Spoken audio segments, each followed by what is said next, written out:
Welcome to the challenge today, and I'm going to introduce you to what Paul and I call our morning routine. So this is something that we try and do every morning. I'm going to teach it a little bit slower, but as you get used to it and you practice it more, you will be able to dash through this within 5 to 10 minutes, not even 10 minutes, and you can do that while you're waiting for the kettle to boil.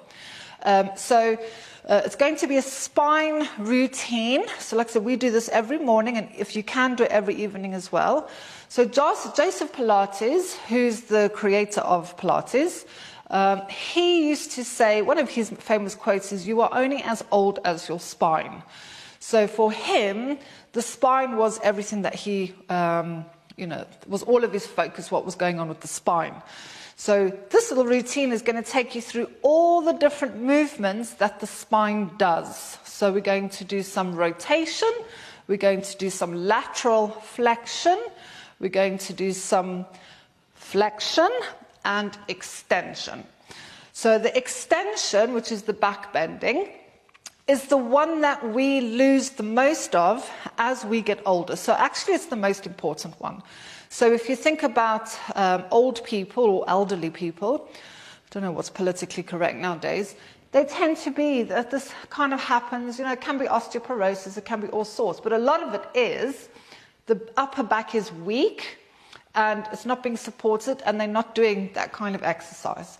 So my dear old mother, who's 88 years old, she'll soon be 89, she still teaches keep fit and dancing and whatnot, and she's got a beautiful posture because she does exercise and she's always making sure that she's, trying to stay strong and mobile as she is.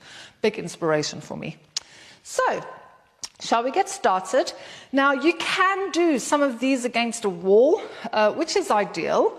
It gives you a lot of feedback, but if you haven't got a wall, don't worry. So we'll start with side bends, which is the lateral flexion. So like I said, I have a mirror behind me, so I don't want to push too hard. So you can be against a wall with that. So you want to make sure the head, shoulders, tushy, and your heels will be a little bit away from the wall. Have your feet hip-width apart, and think of your two hip bones. They want to be pointing forward. So I like to imagine little lights, or your lights pointing forward. Bring your left hand up to the ceiling, and now we're going to take it into a side bend towards the right side, but I'm actually going to turn just so you can see something. As you come into a side bend to the right, this is why it's a good idea to do it against a wall. Is everything staying against your imaginary wall? Or perhaps there's a little bit of a tilt forward, or perhaps there might be a little bit of a tilt back. It might depend on your awareness, or is something going in your body that's causing that, and as long as you're aware of it and just trying to correct it, then that's all we can ask for. So hand comes up. As you exhale, you're going to squeeze your right rib cage down to your left hip. And then take the top hand and reach up. So what we're not trying to do just yet is to just whack that hip out to the side. This is a spine movement, so ideally we want the pelvis to stay completely still so that the movement is coming from the actual spinal column. So you'll see there isn't that much range of motion. If you go any further, it's because the hip has popped out. And then come back up, bring the hand down, and change. And we're just going to go through a few of these. So reach the hand up, and I can already feel I wanted to do that. Teachers are not perfect. Often people think teachers are perfect. I like to think I am, but Paul thinks he is. So reach it up, and then just make sure those hips are staying nice and still. Come back up again and down. And we're just going to carry on with these. Just start to loosen that spine. So Paul and I do these in the morning. You can also do them in the evening. So think of the belly button. So the belly button's trying to go to the side. And you might find you can start to go a little bit deeper as the spine warms up. Take it over. Like I said, you might have some kind of undue movement, and it might be because there's a restriction or something going on in the body, and that's fine, but as long as in your mind you're actually using your brain to try and stabilize that, to not move it, you're still getting the same benefits. And then bring the hands down.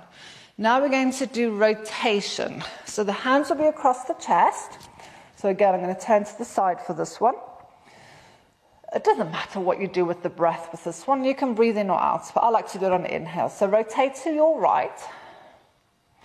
As you rotate to your right, what will want to happen is the hips will want to roll back.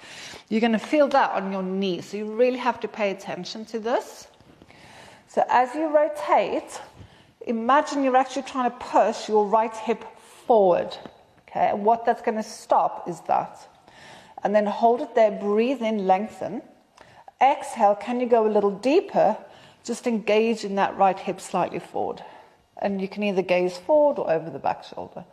Come back to center. Inhale, rotate to your left. Nudge that left hip slightly forward and then twist. Relaxing the shoulders, gazing over the back shoulder or forward. Coming back to center. I do really like these. So rotate to the side. Nudge your right hip slightly forward. And then see if you can just engage those abdominals to help the spine. I like to think of bracing the spine. Come back to the center. And then to the other side. Nudge your left hip slightly forward. Can you turn a little more? So let's just do one more each side. So like I said, in the beginning, it'll take time until you get used to the exercises, but you will get through this little sequence within 5 minutes. So by the time your kettle's boiled, you'll be able to get through it. Back to center, and then last one to the left.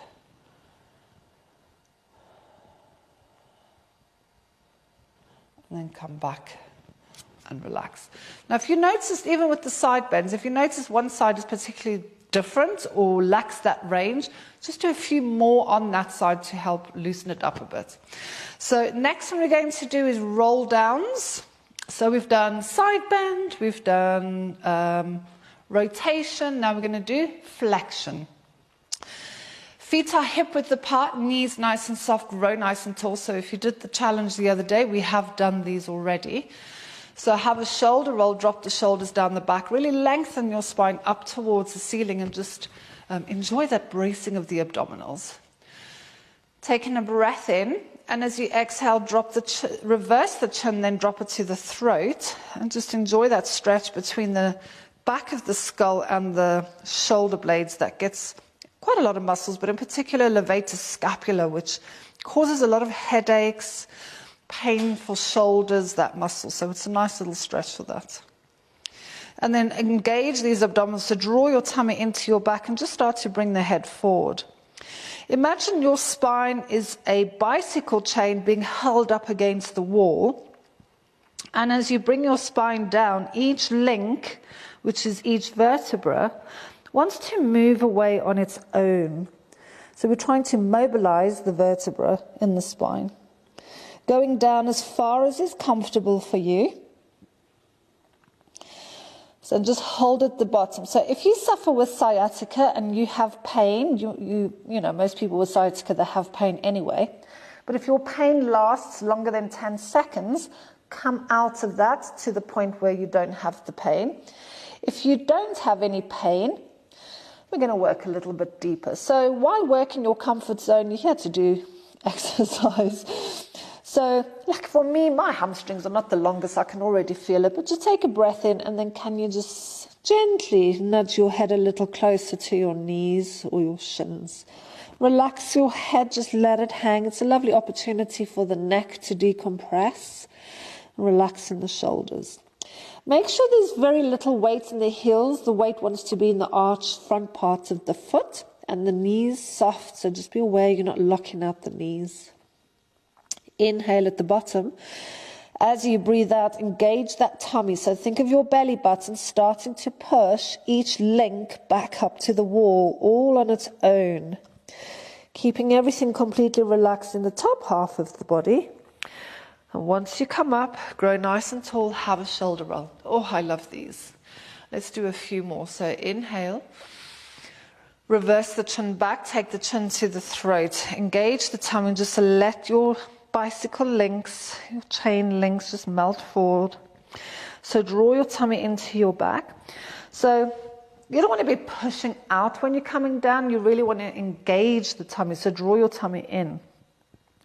If you're a yogi or if you've done a lot of yoga, We really want to round. I know sometimes when I get yoga people doing Pilates, they always want to come to a straight back. So this is really about rounding your spine. This is about mobilizing each of those vertebrae. So if you have a straight back, you're actually stabilizing the spine. So we're trying to do the opposite thing. Keep going. Relaxing at the bottom, just enjoying, if I can say enjoying, that pull on the back of the legs. Some people love hamstring stretches, not me. Take a breath in at the bottom and then engage that tummy. So a lot of back injuries come because people don't use their abdominals to lift the body. The spine is not there to lift the body. Muscles are. Grow nice and tall, have a shoulder roll. Shall we do one more?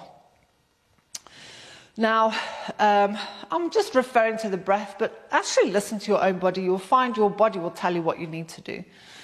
So reverse the chin back, chin to throat, tummy draws in. Like you can even experiment. It's very hard to inhale when you're just about to squish all your belly.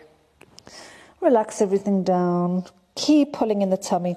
Try and keep your head as close to your body as you can so that we're really encouraging that spine to round. When you get to the bottom, as you exhale, roll yourself up. Now, a lot of the movement that we're doing here actually does come from the hip. But it's nice anyway to go all the way down. Once you come up, have a shoulder roll.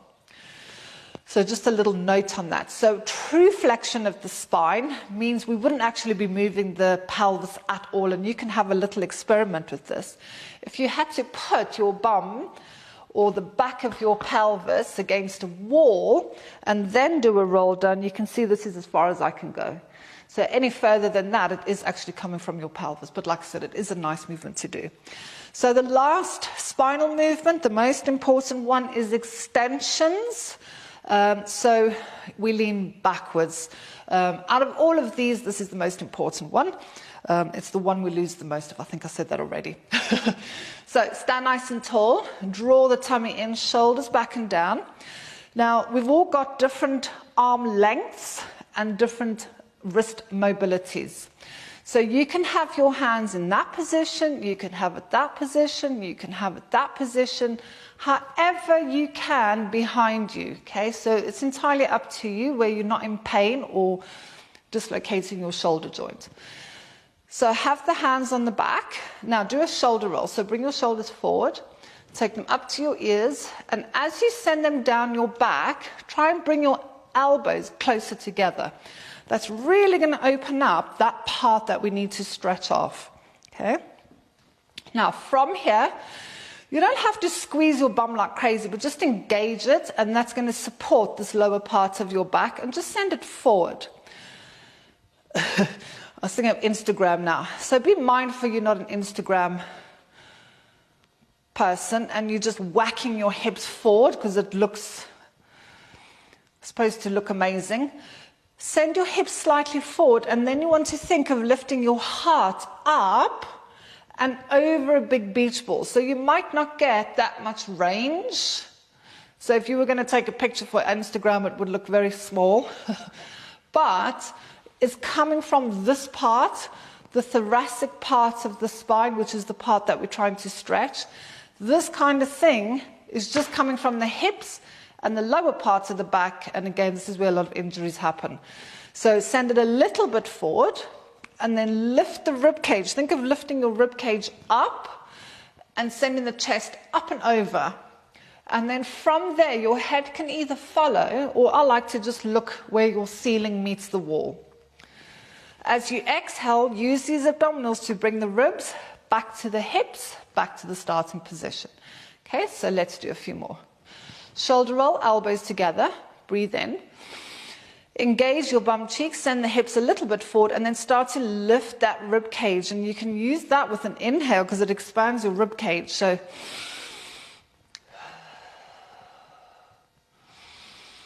you're trying to lift your ribs up and over. It's all about the top part of the spine leaning back. As you breathe out, bring the rib cage back down again. One more. Shoulder blades come together. Squeezing the tissue, send the hips forward. Inhale, lift the rib cage, lift the heart. We're sending the rib cage and the heart up and over a big beach ball behind us. And then coming back down again. So the last little thing I'm going to do is I'm going to show you, if you haven't got much time, how to do 2 movements in one, which you can do anywhere. So like imagine you're on a long journey on a car and you stop at the petrol station and you're feeling really stiff. You can quickly whack a couple of these out. So standing tall, we're going to do the roll down. So reverse your chin, take it into the roll down, like we've just done. Breath in at the bottom, exhale, roll up. Once you grow nice and tall, have a shoulder roll, hands onto the lower back, elbows come together, squeeze the bum, lift the heart. Come back to center. You see? And you just combine the two. I really like that. So that was a morning routine. I know it has taken a little bit longer, but if you practice and practice and practice and you get used to it, while your kettle's boiling or while you're doing whatever, you can do this every morning. And like as with all the Pilates and yoga stuff, the more you do it, you will notice a difference. So that is for today. Take care. Bye.